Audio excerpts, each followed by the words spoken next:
If you want to make more friends, be a better speaker, handle complaints better, handle arguments better, I would highly recommend this book. It's kind of old. It's called How to Win Friends and Influence People by Dale Carnegie.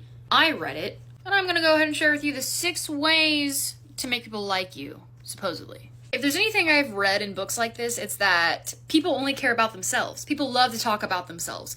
So the best way to make friends is to be genuinely interested in other people because they love that. They eat that up.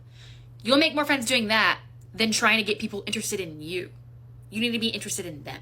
So that's his first principle, which is being genuinely interested in other people. The second one is to simply smile. It costs you nothing and it can create so much for somebody else. The third one is to remember and say a person's name. It's just nice to call somebody by their name. Like if you're at a grocery store and somebody's helping you and you can read their name tag, be like, oh, thank you so much, Daniel. Like, have a great rest of your day. Like, to say their name, they're like, oh, like, they looked at my name tag, they noticed that. It's just a really sweet gesture. Also, if you've met that person before and you just remember their name, like, it just shows that you care. Number 4, like I said earlier, people love to talk about themselves, okay? Encourage people to talk about themselves and be a good listener. Ask them questions, get them to yap, and listen. This one's a hard one for me because I can let somebody yap about themselves all day and they will never let me yap about myself.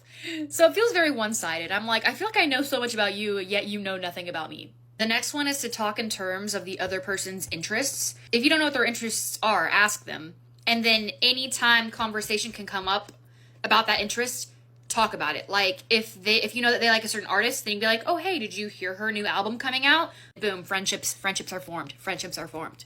Lastly, you want to make people feel important genuinely. Comes from a combination of all those other steps. And it is really rare to find somebody who makes you feel like the center of attention whenever you're hanging out or having a conversation. Those people are the best friends ever. If you're wondering why you have no friends or you're alone, maybe it's because you're not putting in that effort to be that person. Ever since I've read this book and I've tried those things, I feel like I've only found people who really love to talk about themselves. But whenever you do find somebody who asks you questions in return, it is like a breath of fresh air. It's so refreshing. So in summary, I feel like everybody should do that. Everybody needs to be asking the other person questions. If you notice that you're the only person yapping, answering questions, and you're telling them your whole life story, you better start asking them about their life story too. Okay?